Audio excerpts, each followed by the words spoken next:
बिस्मिल्लाहिर्रहमानिर्रहीम। अस्सलाम वालेकुम। मैं हूं गुलफाम चौधरी। आप देख रहे हैं मेरा फेसबुक पेज और यूट्यूब चैनल।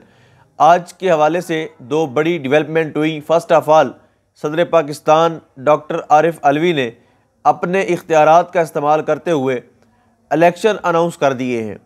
पंजाब और खैबर पख्तूनख्वा के इलेक्शन जो पिछले कई माह से, यानी जब असम्बलियाँ डिज़ोल्व होने का ऐलान हुआ, फिर जब असम्बलियाँ डिज़ोल्व हुई, तब से लेके ताहाल गवर्नर जो हैं इन दोनों सूबों के, उनकी जानिब से और इलेक्शन कमीशन की जानिब से मुसलसल ताख़ीरी हरबे इस्तेमाल किए जा रहे थे और इन सूबों में इलेक्शन के हवाले से कोई भी डेवलपमेंट नहीं हो रही थी।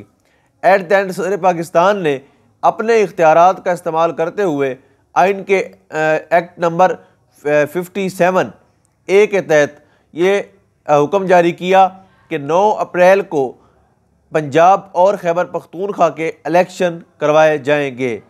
और नाज़रीन याद रखें, 9 अप्रैल वही दिन है जिस दिन ये रजीम चेंज ऑपरेशन हुआ और इमरान खान साहब को बतौर वज़ीर आज़म अपने ओहदे से हटना पड़ा और अदम एतमाद की तहरीक कामयाब हुई।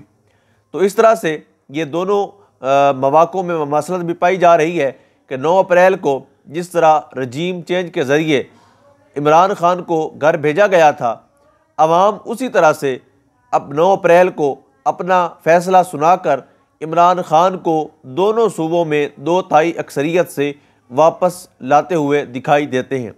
हमने जहाँ पर भी सर्वे किया है, और ये तो अब ख़ुद हुकूमत, इस मौजूदा हुकूमत के सर्वे के मुताबिक भी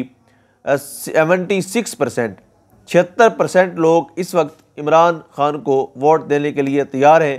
ये पाकिस्तान की एजेंसी की रिपोर्ट है जो हाल ही में शहबाज शरीफ साहब ने सर्वे करवाया और उनको जो रिपोर्ट दी गई उसके मुताबिक 76% लोग इमरान खान को वोट देने का इरादा रखते हैं।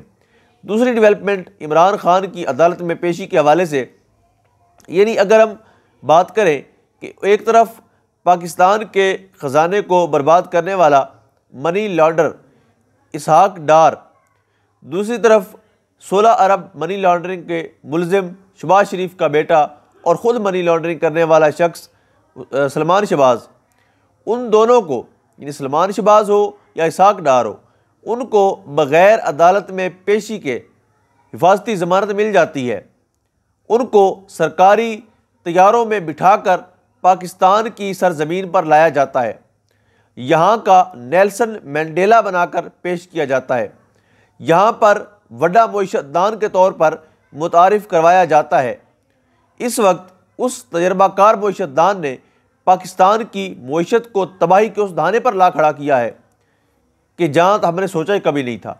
यानी आज रुपए की इतनी बेकदरी, स्टॉक एक्सचेंज में इतनी मंदी, और जितनी भी हमारी इंपोर्ट एक्सपोर्ट है वो जितनी मुतासिर हुई हैं इन 9 माह के अंदर, 10 माह के अंदर, जब से ये मौजूदा हुकूमत आई है तब से।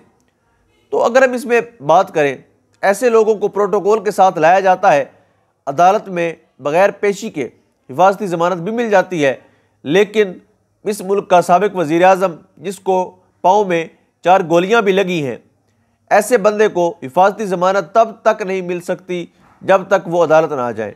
At the end Imran Khan साहब लाहौर हाई कोर्ट पहुँचे और वहाँ पर जिस तरह से कारकुनान और पाकिस्तान की अवाम, लाहौर की अवाम पहुँची, वो एक काबिल दीद मंजर था।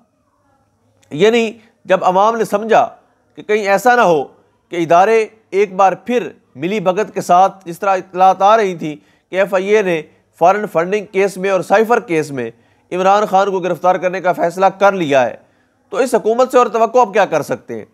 यानी पाकिस्तान की अवाम की मुआशी तबाही तो ये कर चुके, फिनांशियली तौर पर हर पाकिस्तानी इतना मुतासिर हुआ है कि उसकी नज़ीर नहीं मिलती, और ये इमरान खान को गिरफ़्तार करके एक बार फिर मुल्क में एक बौछाल पैदा करना चाहते हैं, एक ऐसी सूरत हाल पैदा करना चाहते हैं जो आउट ऑफ कंट्रोल हो जाए, एक ऐसी सूरत हाल पैदा करना चाहते हैं जिसमें दोबारा से पाकिस्तानी अवाम और इदारे दस्तों गिरेबां हो जाएं। यानी मैंने एक मंजर देखा था 25 मई को, जब पाकिस्तानी अवाम और पाकिस्तान की फ़ौज, रेंजर आमने सामने खड़े हुए थे और इस पाकिस्तानी कौम के फरजंद नारे लगा रहे थे कि हम लेकर रहेंगे आज़ादी, तेरा बाप भी देगा आज़ादी। यानी इन्होंने यहाँ तक ला खड़ा किया उस इदारे के सामने अवाम को खड़ा कर दिया जिस इदारे के नाम पर यह अवाम जान देने को तैयार हो जाती थी, जिस इदारे की इज़्ज़त की खातिर ये अवाम कोई बात बर्दाश्त नहीं करती थी, उस इदारे के सामने ला खड़ा किया है इस मौजूदा नालायक टोले ने। इन 13 जमातों के भानपति के कुंबे ने पाकिस्तानी कौम और इदारों को कितना आमने सामने खड़ा कर दिया है, वो पूरी मिसाल आपके सामने है। एक बार फिर से इदारों और अवाम को सामने लाने की कोशिश की जा सकती थी, इसलिए अवाम वहाँ पर पहुँची। इस वक्त जब मैं आपसे मुखातिब हूँ तो खान साहब कचहरी के अंदर मौजूद हैं। 15 मिनट का समाअत का वक्फा हुआ है। जस्टिस अली बाकर नजफी ने कहा है कि इमरान खान साहब को कमरा अदालत में पहुँचाया जाए ताकि केस की समाअत करके इसको बाकायदा अंजाम तक पहुँचाया जा सके। अब देखते हैं कि एक बार फिर से FIA, पंजाब पुलिस या जो इदारे इस वक्त इस मुल्क के इक़्तिदार पर या फ़ैसलों पर बराजमान हैं, क्या वो कोई ऐसा अमकाना फ़ैसला करके इस मुल्क में बौछार पैदा करते हैं या सब कुछ अमन व अमान से अपने मंतकी अंजाम तक पहुँचता है। अब तक के लिए इतना ही। अल्लाह पाक वतन अज़ीज़ की हिफाजत फरमाए। पाकिस्तान जिंदाबाद।